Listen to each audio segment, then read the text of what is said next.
Hello guys, welcome back to my new blogs Tumpa কথা blog channel. আমার চ্যানেলে তোমাদের অনেক অনেক স্বাগত। তোমরা সবাই কেমন আছো? আশা করছি ভালো আছো। আমি টুম্পা নিয়ে চলে এসেছি প্রতিদিনের মতো নতুন একটা ভিডিও। তো তোমরা সাথে থাকো, অনেক অনেক ভালোবাসা দিয়ে সাপোর্ট করো।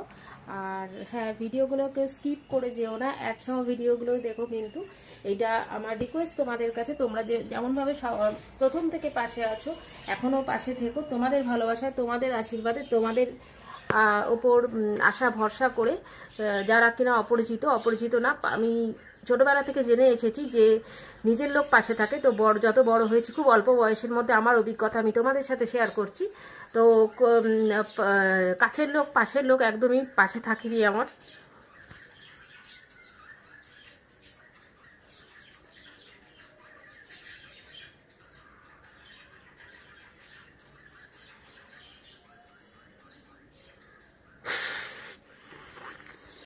তো তোমাদের ভালোবাসায় আমি একাই গিয়ে চলেছি।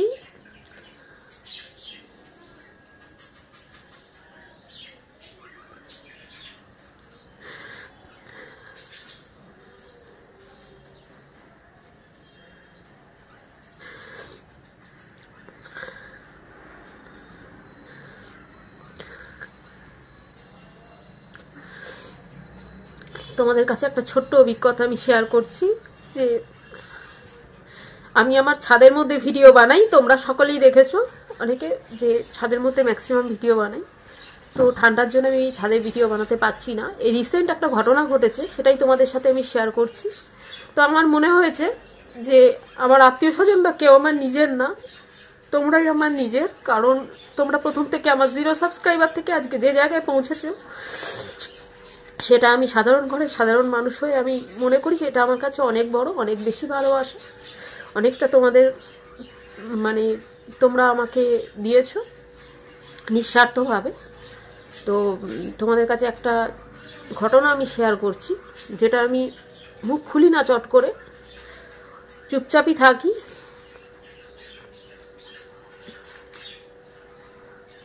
তো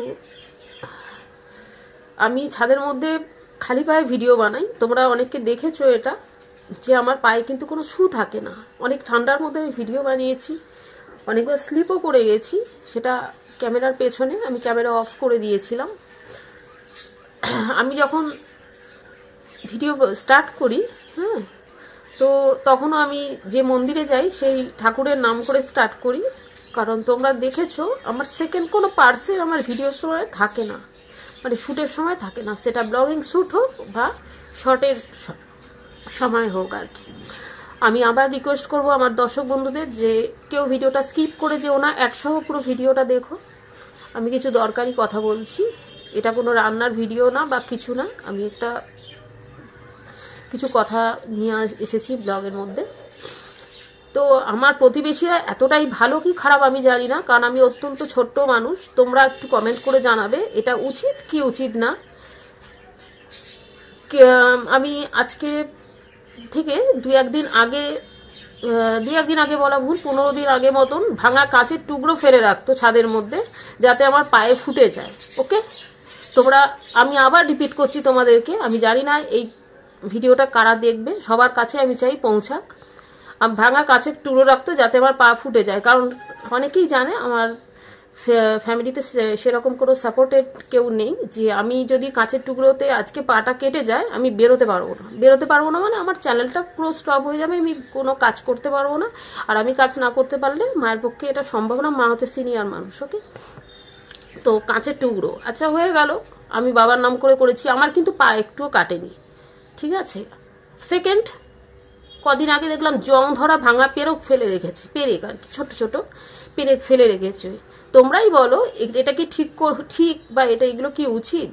আমাদের এটা কমন পোর্শন, আমাদের কমন ছাদ, আর আমরা ফ্ল্যাটে থাকি। তো এটা কোনো কি বলবো, এটা প্রুফ নেই কিন্তু যে ফেলেছে বা কিছু। তো আমরা যে কজন যাই তাদের মধ্যেই যে কে ফেলেছে আমি জানি, কিন্তু আমি সোশ্যাল মিডিয়াতে কথা বলছি, কাজ করি, যেহেতু আমি এখানে নাম মেনশন কিছু করব না। সেটা তোমরা ভালো করেই জানো যে কেন নাম মেনশন করা যায় না। একটা ইনবক্সে কথা আর একটা সোশ্যাল মিডিয়াতে ওপেন কথার মধ্যে আকাশ পাতাল ফারাক রয়েছে। তো আমার আজকে খুব কষ্ট হচ্ছে, যার জন্য তোমাদের সাথে এই কথাগুলো শেয়ার না করে পারলাম না, যে কিভাবে যে মানুষ মানুষের ক্ষতি করে। আমি শুধু এটাই দেখছি যে 2-3টে পেরেক ফেলে রেখেছে, শুধু তাই নয়, যে আমি যেখানটায় ভিডিও শ্যুট করি সেই জায়গাটায় ফেলে রেখেছে যাতে আমার পায়ে কোনো রকম ফুটে যায়। কিন্তু তোমরা একটা জিনিস ভেবে মানে দেখবে যে যার কেউ নেই তার ওপরওয়ালা আছে, ঠিক আছে? যার দেখবে অনেক গাইড আছে, তার ছেলে মেয়ে দেখবে অত মানুষ হয় না। আমি দেখেছি, এটা আমার অভিজ্ঞতা। আর যেহেতু আমি জানি যে আমার সামনে পেছনে তেমন কেউ পাওয়ারফুল কেউ নেই, তো আমার জন্য ওপরওয়ালা আছে। আর আমি সবসময় সচেতন হয়ে কাজ করি, সব সময়, মানে আমি মনে হয় ঘুমিয়ে ঘুমিয়েও সচেতন থাকি, এই রকম ব্যাপার। তো সচেতন হয়ে কাজ করি। বিশেষ করে আমি সোশ্যাল সাইডে যবে থেকে আমি এই কাজটা স্টার্ট করেছি, তবে থেকেই আমি আরও আমার সচেতনতা বেড়ে গেছে। আর বাবা মারা যাওয়ার পর তো অবশ্যই, বাবা 21 সালে মারা যায়, তো তারপর থেকে অনেক পাল্টে গেছি। আর সোশ্যাল মিডিয়াতে আসার পর তো আরোই পাল্টে গেছি, যে অনেক সচেতনভাবে কাজ করতে হবে, সবার সামনে কথা বলতে হবে, কি বলবো কি না বলবো। তো আমি খুব আর বিশেষ করে এরকম শত্রুপক্ষ থাকে বলে আমি অনেক সচেতনভাবে শ্যুট করি, ঠিক আছে? তো জানি না তারা কি লাভ পাচ্ছে এটা। তো আজ পর্যন্ত আমার পায়ে কোনো ডিফেক্ট হয়নি। এমনি হয়তো শরীরটা খারাপ হয়েছে, শ্যুট করতে গিয়ে করতে পারিনি, আমি চলে এসেছি বা শ্যুটটা বন্ধ হয়ে গেছে।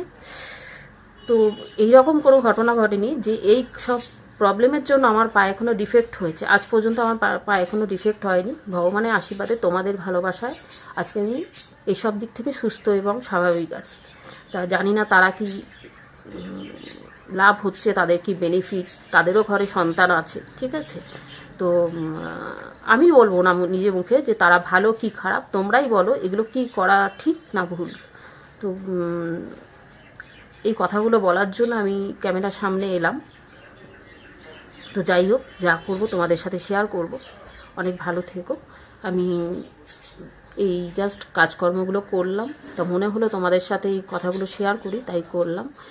আমি আবার রিকোয়েস্ট করব আমার দর্শক বন্ধুদের যে ভিডিওটা কেউ স্কিপ করে যেও না, অ্যাড সহ পুরো ভিডিওটা দেখো, ওকে?